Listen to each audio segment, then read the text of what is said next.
Depois de muita fanfarra nos dias que antecederam hoje, neste domingo, o presidente Trump mais uma vez deu o infame taco e recuou de atacar o Irã. Esta é a segunda semana consecutiva e a quinta vez em que ele indicou, por meio de muitas alegações, muitas postagens no Truth Social e muitas declarações, que estava se preparando para fazer algo realmente grande, atingir duramente os sistemas de energia iranianos, atacar as pontes e lhes dar uma lição. Vamos bater neles muito duro, porque agora é a nossa vez de bater neles. Mas sabe, temos que dar uma surra neles um pouquinho. Vamos bater eles muito duro. Sabe, em algum momento eles vão dizer, a gente simplesmente não aguenta mais. E então ele recua de novo. Desta vez, segundo uma postagem dele no Truth Social, no fim da noite de sábado ele disse: os Estados Unidos estão preparados e prontos para agir contra a República do Irã, com níveis de ferocidade, força e poder militar jamais vistos desde a Segunda Guerra Mundial. O Irã e outros países do Oriente Médio nos pediram para adiar qualquer ataque, porque os parâmetros de um acordo foram acertados. Isso incluiria a abertura imediata, completa e total do Estreito de Hormuz e o fim da ameaça nuclear do Irã. Não sei por que ele está se gabando de impor terror, mas nem vou desperdiçar o seu tempo lendo o resto disso. Vemos esse padrão se repetir continuamente, várias e várias vezes. Aqui isso é sempre chamado, no jargão, de taco.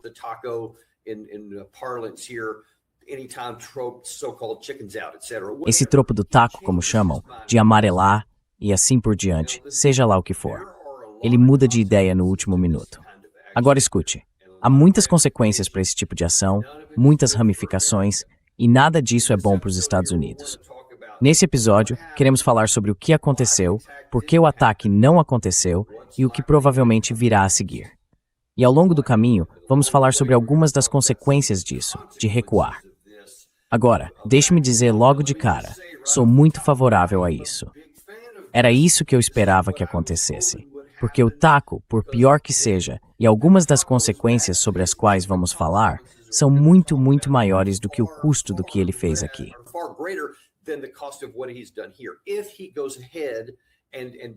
Se em algum momento no futuro ele seguir em frente e realizar esse ataque, as consequências seriam catastróficas. Pelo menos assim, ele mantém aberta a possibilidade do plano de retirada, sobre o qual eu venho falando aqui. Porque essa continua sendo a opção menos ofensiva, menos problemática e a mais provável, a mais viável para ele realmente executar. Isso é algo que ele pode escolher. É por isso que esse continua sendo o único caminho realmente viável para nos tirar desse grande problema que ele criou para si mesmo ao optar, de forma insensata, pela guerra no dia 28 de fevereiro. Bem, vamos olhar como chegamos até aqui. Antes de tudo, acho que um dos grandes problemas, ou uma das verdadeiras causas aqui, é que... Desculpe.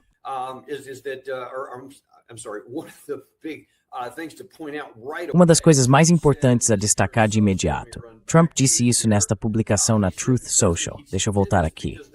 Ele disse que fez isso porque os parâmetros de um acordo foram acertados. Mas então você vê nesta manhã na ABC News que a WTOP, aqui em Washington, D.C., diz que Trump afirma que vai ordenar a suspensão dos ataques depois que se chegou a parâmetros para um acordo nuclear. Mas quando você entra nos detalhes, diz que uma autoridade regional afirmou que a proposta anunciada por Trump no fim de semana prevê que os Estados Unidos e o Irã voltem às negociações e continuem trabalhando no acordo. Então nenhum acordo foi fechado. E quantas vezes ele já disse isso? Ele disse tantas vezes que, sabe, eles estavam implorando por um acordo. Um acordo foi alcançado. Todos nós concordamos.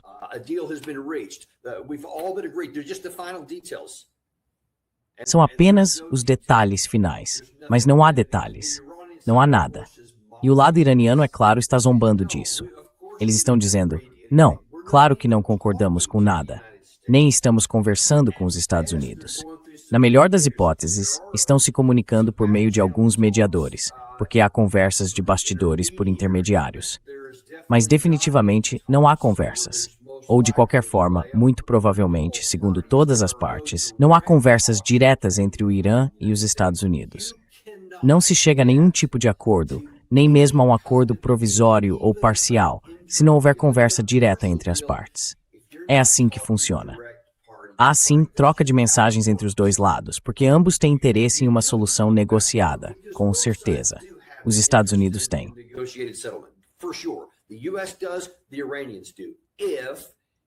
Os iranianos vão fazer isso, se e somente se puderem chegar a termos mutuamente aceitáveis. Era isso que estávamos dizendo a todos vocês, nos meses antes da assinatura do memorando de entendimento. Enquanto os dois lados não concordassem com um único documento, não haveria acordo. Então, essa é a parte difícil. Bem, nós chegamos lá e depois deixamos de chegar lá. Sabe, imediatamente o presidente Trump, certamente em questão de dias, muda o parágrafo 5, que tratava, é claro, de quem controlava o Estreito de Hormuz, quem tinha o controle administrativo durante os 60 dias. Era só o Irã. Nós não éramos mencionados nenhuma vez no parágrafo. Nosso nome nunca apareceu ali. E então tentamos nos inserir, é claro, no parágrafo número 1 sobre o Líbano.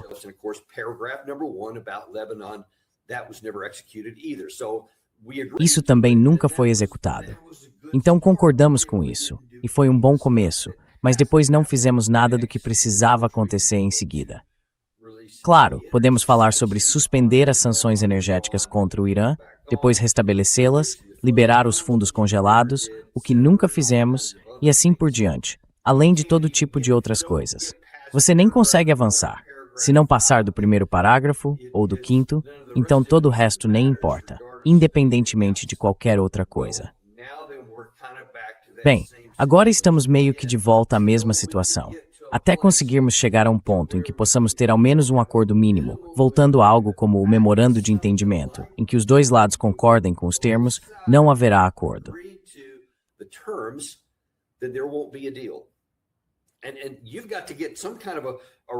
E é preciso chegar a algum tipo de acordo relativamente modesto, só para voltar à mesa de negociações presencialmente. E como o professor Morandi falou no nosso programa esta semana, e acho que isso também aparece nas declarações oficiais recentes de líderes iranianos, agora que os padrões são mais altos, agora que eles querem exigir mais, não vai ser apenas voltar e dizer, certo, vamos tentar o memorando de entendimento mais uma vez e ver se os Estados Unidos realmente cumprem a sua parte desta vez. Isso já seria difícil o bastante para o presidente Trump. Politicamente, aqui nos Estados Unidos, se ele voltar apenas aos termos do memorando de entendimento, sofrerá críticas contundentes, tanto dentro do seu próprio partido quanto do Partido Democrata.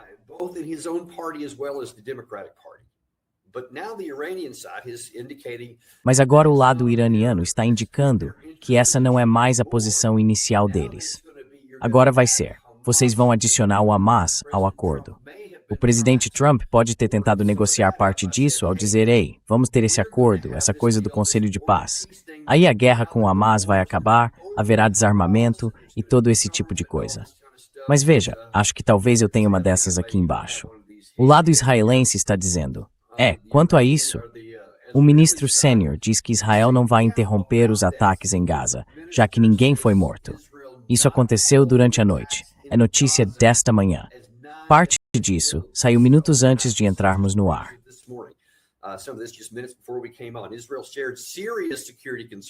Israel compartilhou sérias preocupações de segurança com os Estados Unidos sobre o acordo de desarmamento do Hamas, informou o gabinete do primeiro-ministro.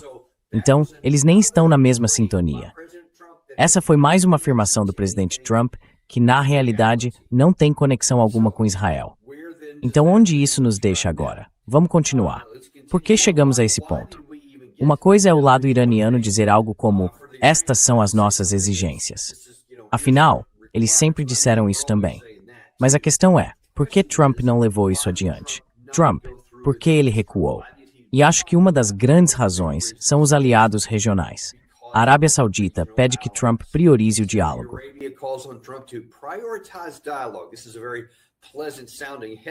Esta é uma manchete que soa muito agradável. Outras reportagens sugeriram que isso passou longe de ser agradável e que houve apelos de Mohammed bin Salman, o líder da Arábia Saudita, o príncipe herdeiro. Catar, Kuwait, os Emirados Árabes Unidos, aparentemente todo o Golfo, todos os países do Conselho de Cooperação do Golfo, estavam dizendo a Trump, Não faça isso.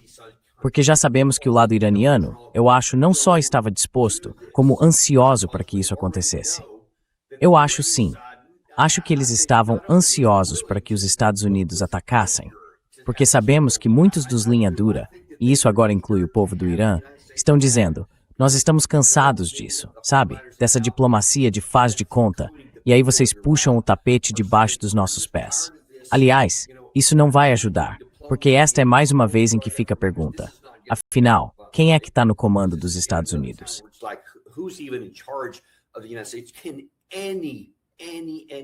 É possível confiar em alguma palavra que sai da boca do presidente dos Estados Unidos?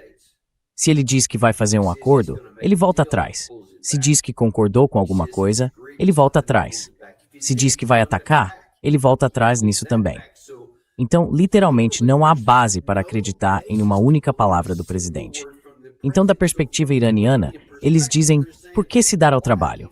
Por que perder nosso tempo? Vamos acabar logo com isso. Que os Estados Unidos ataquem e então nós daremos nossas respostas. É claro que eles dizem, de forma muito específica, que a resposta deles será: se vocês vierem atingirem nossas fontes de energia, nossas fontes de geração de eletricidade, nossas usinas de dessalinização de água, então nós também atingiremos da mesma forma todos os seus aliados na região.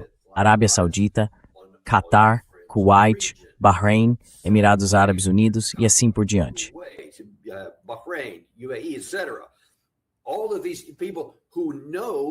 Todas essas pessoas sabem que nossa defesa aérea não consegue protegê-las, não consegue nos proteger.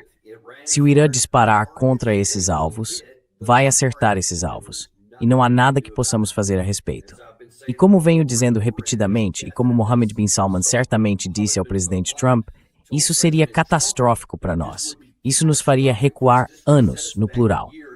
Se você atingir, especialmente dependendo de quais instalações atingir e, principalmente, se isso se espalhar por todo o Golfo, todo mundo vai precisar do mesmo tipo de reposição, do mesmo tipo de especialistas.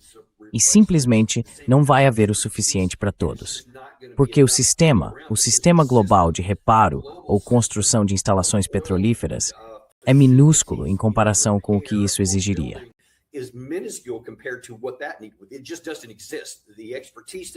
Isso simplesmente não existe. A especialização não existe. Os recursos não existem. As peças de reposição não existem. Quer dizer, levaria literalmente anos, porque seria preciso fabricar um monte de coisas e reunir especialistas em grande número antes mesmo de conseguir isso. É por isso que levaria tanto tempo para concluir tudo. E estavam dizendo ao presidente Trump: isso não vai acabar bem para nós.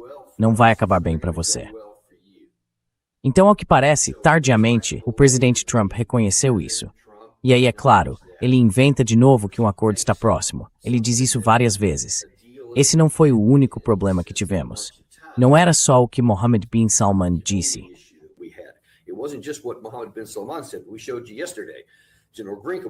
Mostramos ontem que o general Grinkowitz, comandante dos Estados Unidos na Europa, disse que não temos os recursos navais para continuar protegendo Israel de mísseis balísticos que estão chegando. E isso também está colocando o território dos Estados Unidos em risco, porque nossos recursos estão ficando escassos. Estamos esgotando não só os nossos recursos, mas também os nossos soldados, nossos marinheiros e os próprios navios. Eles precisam desesperadamente de muito retreinamento e reparos. As coisas simplesmente estão se desgastando. Então, acho que alguns navios realmente tiveram que se retirar da força original por causa de problemas de manutenção. E é por isso que ele precisa de outro destroyer para recompor a força ao que ele considera um padrão mínimo.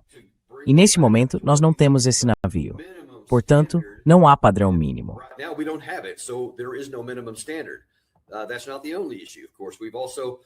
Essa não é a única questão, é claro.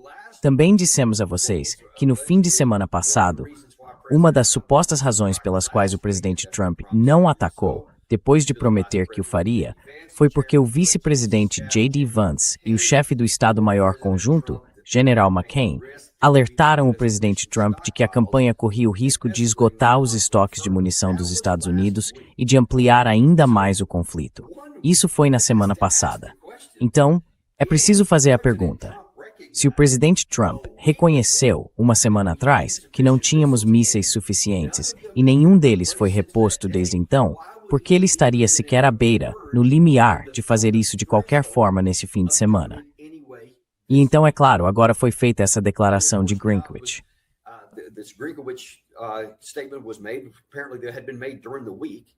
Aparentemente, isso tinha sido decidido durante a semana. Só veio a público no fim da semana. Então, você tinha essas duas questões em cima disso. Tinha nossos aliados gritando, não façam isso. Tinha nossa marinha dizendo que não temos os recursos para fazer isso. E aí você tem nossas forças aéreas ou de mísseis, além do vice-presidente e do presidente do Estado-Maior Conjunto, dizendo que não podemos fazer isso.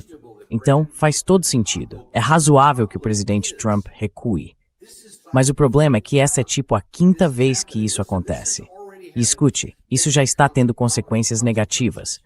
Segundo uma mídia que li esta manhã, uma mídia israelense, Benjamin Netanyahu está furioso com isso, porque até ele está dizendo, o que está acontecendo com o presidente Trump?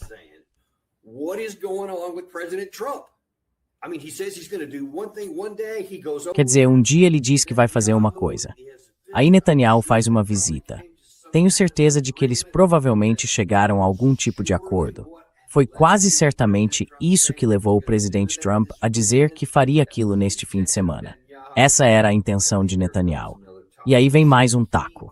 Então ele está furioso com isso. Ele diz, a gente nem sabe qual Trump é em determinado momento, porque nem nós podemos confiar na palavra dele. Então, os iranianos não confiam na palavra dele. Mas nossos aliados em Israel também não. E quem mais pode confiar? Quer dizer, ninguém na região pode. Ninguém sabe o que ele está fazendo. E isso inclui o chefe do Estado-Maior Conjunto, o vice-presidente e nossos comandantes militares, porque nem eles sabem.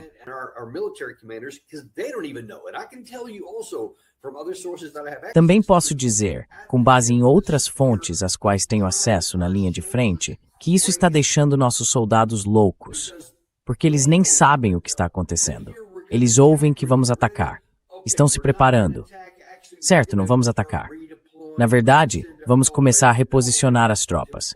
Vamos enviar espere um minuto. Não, vamos enviar mais alguns. Eles nem sabem o que está acontecendo em um determinado dia. E o moral está lá embaixo, por causa desse vai e volta constante. Isso é muito mais desgastante do que você talvez imagine. Nós não somos autômatos. Não somos robôs. Não somos uma IA sem emoções, em que você simplesmente digita uma coisa para fazer, digita outra para parar e depois faz outra coisa. Não funciona assim. Então vocês estão esgotando nossas forças.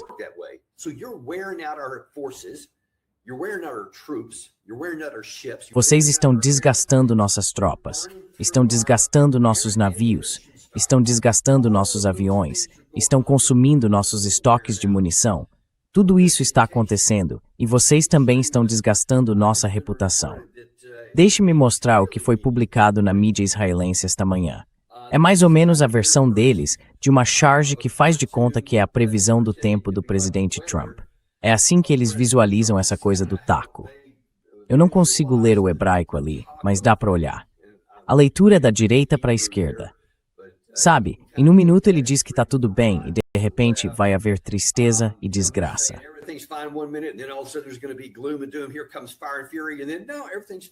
Lá vem fogo e fúria. E depois não, tá tudo bem. Aí não, vai haver uma tempestade. E não, tá tudo bem. E vocês entendem o que eu quero dizer. Isso se repete sem parar. Enquanto isso, o lado iraniano também está zombando de nós. Um dos funcionários do Irã disse hoje de manhã, por meio da agência de notícias Fars, isso acabou de sair há poucas horas, a montanha americana deu à luz um rato mais uma vez.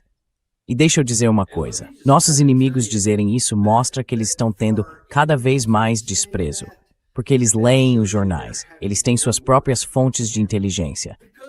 Quase certamente recebem informações tanto da China quanto da Rússia, além das deles mesmos.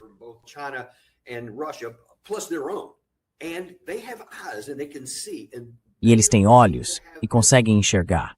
E eles não parecem ter essa névoa, esse bloqueio, escamas, seja lá o que for, sobre os olhos. Eles conseguem enxergar. Então eles veem o que isso está fazendo com as nossas tropas. Veem o que isso está fazendo com nossos estoques de mísseis. Veem o que isso está fazendo com nossos navios, nossos aviões e nossa reputação. Eles veem tudo isso. E veem o que está acontecendo na Arábia Saudita e com todos os nossos aliados na região. E veem que todo mundo está ficando farto de nós, porque ninguém pode confiar em nós. Eles até veem o que está acontecendo em Israel. Israel está literalmente arrancando os cabelos, tentando descobrir o que fazer em seguida, porque ninguém pode confiar em nós.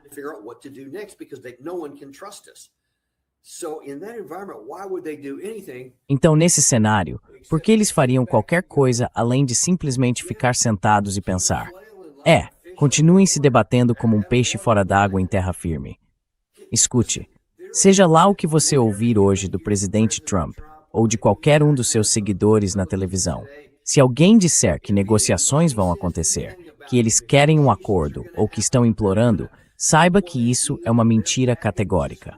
É uma fantasia que alguém gostaria que fosse verdade, ou simplesmente uma mentira intencional para enganar você. Você é o alvo desse tipo de declaração. Ninguém mais é. Ninguém no Oriente Médio acredita nisso. Nenhum dos nossos aliados, nenhum dos nossos adversários, nenhum deles. Todo mundo sabe que é mentira.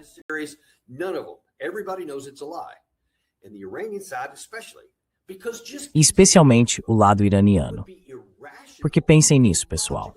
Seria irracional e lógico ao mais alto grau eles concordarem agora com qualquer coisa que vá tirar o presidente Trump dessa enrascada. Tudo está contra o presidente Trump, incluindo o Estreito de Hormuz, os preços do petróleo e tudo mais. Vamos falar disso daqui a pouco. Mas tudo está se voltando especificamente contra o presidente Trump. Então por que o adversário faria qualquer coisa para ajudá-lo? Não vai fazer. Não vai mais nenhum. Na verdade, isso é muito de pôr em posição.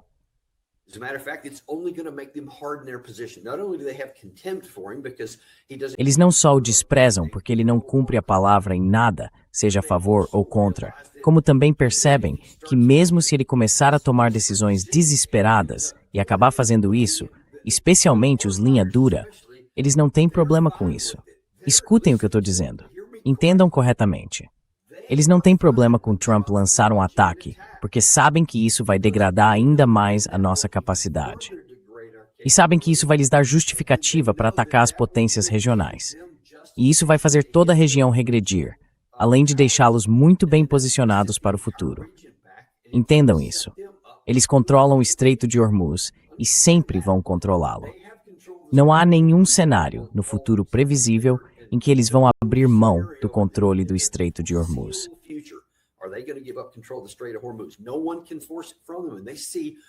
Ninguém pode tirar isso deles à força, e eles veem o quanto isso é poderoso. Se então, desde de tudo, se eles forem vítimas de um ataque do Trump. E veja bem, isso também vai causar muitos problemas para o Irã, porque se Trump lançar isso, vai atingir as instalações petrolíferas deles, as instalações de energia, vai mergulhá-los na escuridão, vai criar uma enorme quantidade de problemas para a eletricidade, para a produção de petróleo, para o refino de petróleo, esse tipo de coisa toda. Vai causar um problema real ali. Mas vai fazer a mesma coisa com todos os aliados, só que eles têm recursos melhores, porque vão ter muita ajuda da Rússia, muita ajuda da China e dos próprios engenheiros. Então tudo com que eles precisam se preocupar, e tudo com que os aliados deles precisam se preocupar, é um conjunto.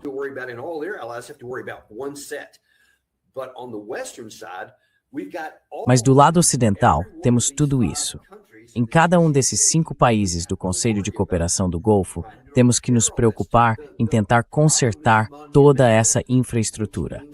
O problema é monumental. Isso significa que no médio e longo prazo, o Irã vai voltar a operar antes de todos esses países.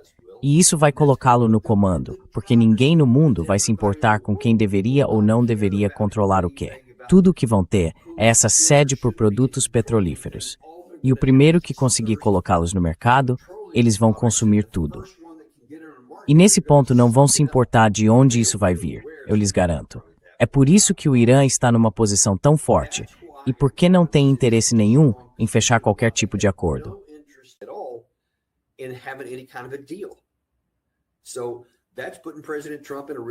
Então isso está colocando o presidente Trump numa posição realmente difícil. E veja, até aqui dentro do país as pessoas estão percebendo isso. Este é o professor Papp, que já participou do nosso programa antes. Hoje de manhã, ele publicou isto no X. Disse que já foram 5 vezes em que Trump ameaçou obliterar o Irã em poucos dias só para depois amarelar. E ele lista os casos. Em março, um prazo de 48 horas. Em abril, ele ia bombardeá-los até a Idade da Pedra. Depois, um cessar-fogo em junho. Ele cancelou um ataque poucas horas antes de acontecer. Vocês ouviram isso na semana passada, e ele recuou diante de um provável acordo. E aí tem o caso de hoje, armado e pronto, e todo esse tipo de coisa. E ele nunca cumpre. Então até nos Estados Unidos estão dizendo, escutem, nós nem respeitamos nosso presidente, porque ele nunca diz a verdade sobre essas coisas. E o que isso significa agora?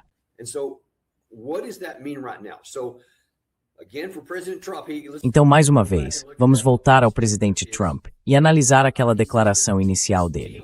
Ele diz que esse acordo resultaria na abertura imediata, completa e total do Estreito de Hormuz. Mas no mesmo dia, o lado iraniano afirmou que fontes informadas dentro do Irã negaram essa alegação e enfatizaram que não houve nenhuma mudança nas políticas do Irã em relação à via marítima estratégica do Estreito de Hormuz. O Irã não concordou em reabrir o Estreito de Hormuz. E vamos analisar alguns dados da Kepler que eu separei. São da revista Marine News. O volume de superpetroleiros nas últimas 24 horas incluiu exatamente 2 navios VLCC transportando petróleo.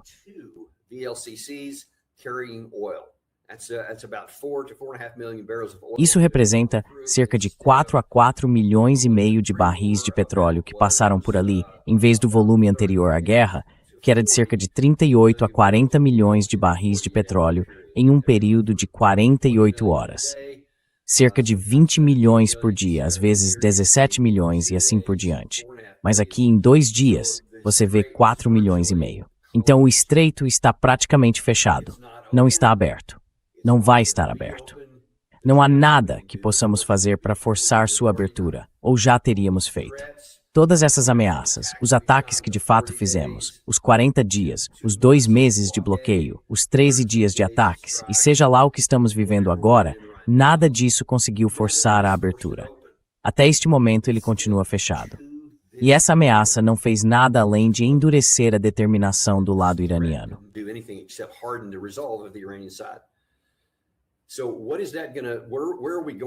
Então, a que isso vai levar? Para onde vamos a partir daqui? Quer dizer, vamos analisar. Um dos melhores analistas que existem é Denis Citrinowicz, um israelense. Acho que ele foi oficial de inteligência em Israel.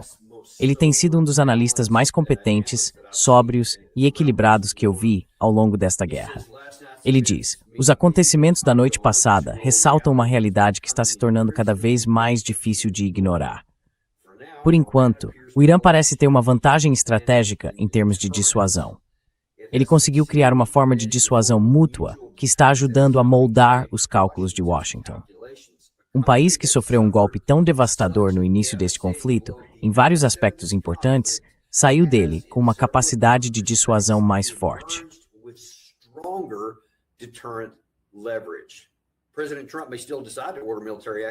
O presidente Trump ainda pode decidir ordenar uma ação militar, mas o fato de Washington continuar hesitando sugere que reconhece o risco de escalada e não está convencido de que uma campanha mais ampla faria o Irã recuar. Bom, sim, é claro que ele não chegou a essa conclusão, porque não há como chegar a outra. É como dizer, bom, ainda não concluí que 2 mais 2 são 4. Estamos olhando para a situação. Não importa a que conclusão você chegue, 2 mais 2 são 4. Você pode reconhecer isso agora, pode reconhecer depois, pode nunca reconhecer. Ainda assim, serão 4. É assim que funciona. É assim que isso funciona. Esses fundamentos estão estabelecidos e já foram demonstrados. Você simplesmente não pode desfazer o que está vendo aqui. E o presidente Trump literalmente tentou de tudo e não funcionou. Então, onde isso deixa agora?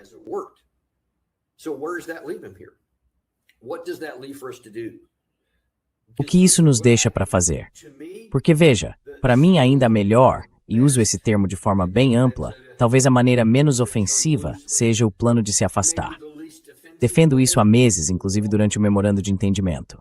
Pensei, certo, se seguirmos o memorando de entendimento, imagino que isso ainda funcione. Então, depois de toda aquela dor e dificuldade desde, 9 de abril, acho que foi, quando tivemos o cessar-fogo, passando por todo o período do Bloco A e pelas negociações do memorando de entendimento, ou seja, lá o que fosse, até chegarmos ao memorando, eu disse que o plano de se afastar é o melhor, porque você não precisa entender o outro lado. Não há negociações, não há acordo. Você simplesmente declara o que quiser e depois se afasta.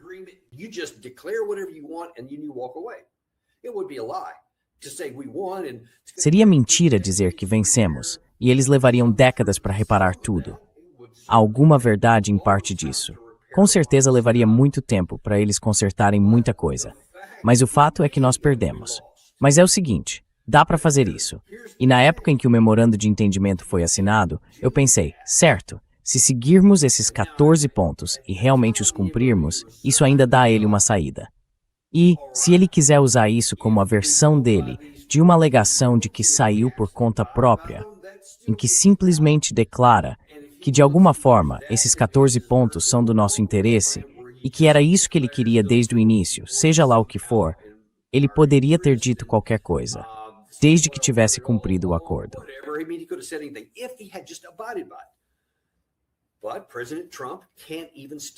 Mas o presidente Trump não consegue nem cumprir o próprio acordo. Esse é o problema. Se o memorando de entendimento realmente oferecia uma saída, imaginem só, ele assinou aquilo em 17 de junho. Hoje é 2 de agosto. A essa altura, a guerra aberta já teria acabado, se ele simplesmente tivesse deixado o acordo seguir seu curso. Se tivesse apenas declarado, sim, era isso que eu queria desde o começo. Esta é uma grande vitória para mim. Todo mundo teria dito, especialmente o outro lado, isso é burrice, nós perdemos ou algo assim. É o que eles vão fazer em qualquer circunstância. Mas ele pode, obviamente, ele não se importa com a verdade. Então vai continuar declarando isso.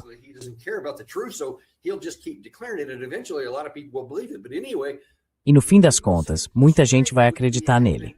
Mas de qualquer forma, quando as pessoas vissem que o estreito tinha sido reaberto e que o fluxo de petróleo, hélio, alumínio, fertilizantes e todas essas coisas estava saindo, ninguém ligaria, pelo menos nos Estados Unidos. Elas diriam, tudo bem, resolvemos esse acordo. Os países do Conselho de Cooperação do Golfo também não se importariam com o que ele dissesse, porque voltariam a ganhar dinheiro, voltariam a receber coisas que tinham sido bloqueadas nos seus portos, coisas de que precisam para o país deles. Então todo mundo ficaria, não sei se feliz com isso, mas aceitaria.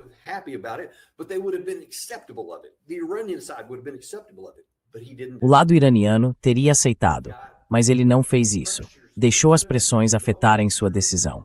E sabemos com certeza que havia gente agindo pelas costas dele e pressionando, dizendo não, esse é um acordo ruim, é horrível, e tudo mais que todos esses israelenses fizeram. Mas muitos, do lado americano, fizeram isso também. Se ele adotar agora o plano de se retirar, ainda vai enfrentar esse mesmo tipo de pressão.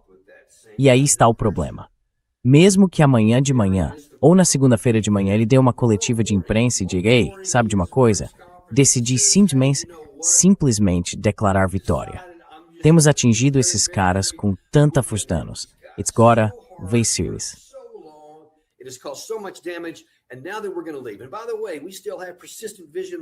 E aliás, ainda mantemos vigilância constante sobre todos esses locais nucleares. E se eles fizerem alguma coisa, nós vamos, sabe, seja lá o quê. O que ele precisar dizer para conseguir dormir à noite, ele pode dizer, pode fazer. E então é só retirar nossas forças da região, trazer a Marinha de volta para casa, colocá-la novamente nos portos, onde possa começar a ser reequipada, reorganizada e reparada, para que nossa segurança nacional possa começar a ser reconstruída. Parar de usar esses mísseis estúpidos, ofensivos e defensivos. Começar a recompor nossos estoques. É isso que precisamos fazer. É por isso que essa é uma grande vitória para os Estados Unidos nessa situação terrível que nós criamos.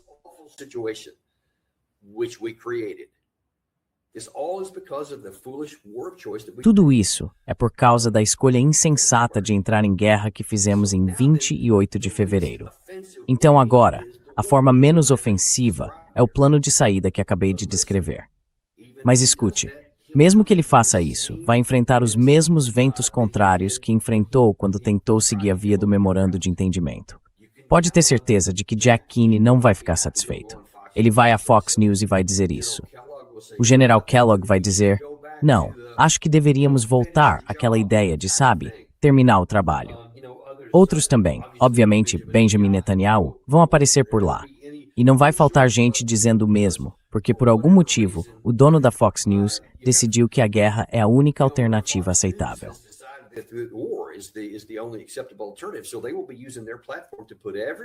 Então eles vão usar a plataforma deles para colocar todo mundo no mundo. Jim Carafano, várias outras pessoas aqui, enfim, todo tipo de gente. Essas são as únicas pessoas que eles têm colocado lá. E eu imagino que o presidente Trump vai ter de, por assim dizer, se preparar para a investida dos aliados dele, tentando fazê-lo voltar atrás nisso.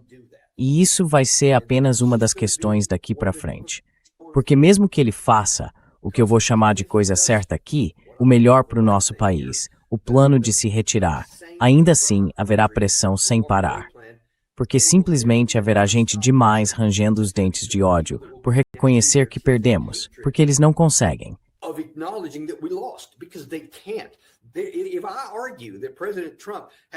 Se eu digo que o presidente Trump tem alguns problemas cognitivos, essas pessoas também têm alguns problemas cognitivos. Porque eu entendo que vocês querem isso a partir da sua mentalidade perversa, maligna e amoral. Vocês não se importam com quem matam. Não se importam com o que precisa acontecer para conseguirem o que querem. Mas vocês não podem, mesmo sendo perversos e malignos, ainda precisam ser inteligentes o bastante para perceber que o meu objetivo aqui não pode ser alcançado, porque os recursos são insuficientes. Os tipos de capacidades que temos não conseguem resolver militarmente o problema defensivo do outro lado. Isso é simplesmente geologia, geografia, realidade. Mas essas pessoas parecem incapazes de entender isso. Vão continuar pressionando. Pelo histórico dele, ele poderia até voltar atrás no plano de retirada depois de concordar com ele, assim como fez depois de concordar com o memorando de entendimento. E dias depois, também voltou atrás naquele acordo.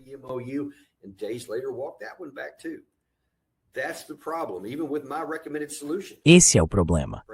Mesmo com a solução que eu recomendo, o presidente Trump, sob pressão, pode ceder. Vamos ver o que vai acontecer aqui. Mas é onde estamos agora. Não tivemos neste fim de semana o desfecho com o qual eu estava muito preocupado, então sou grato por isso. Mas todos precisam entender que de forma alguma estamos fora de perigo. Hoje só tivemos uma trégua. Vamos ver como isso vai terminar. Aliás, ainda estou em Chattanooga, no Tennessee, na conferência do 1776 Law Center, aqui com todo tipo de gente que vocês já viram no nosso programa. Mais tarde hoje vou fazer algumas entrevistas improvisadas, entrevistas curtas, diretamente do local.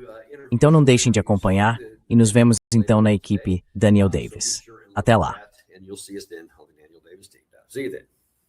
Na verdade, não temos patrocinantes. E há um motivo para isso. Não queremos te bombardear por você com um monte de anúncios.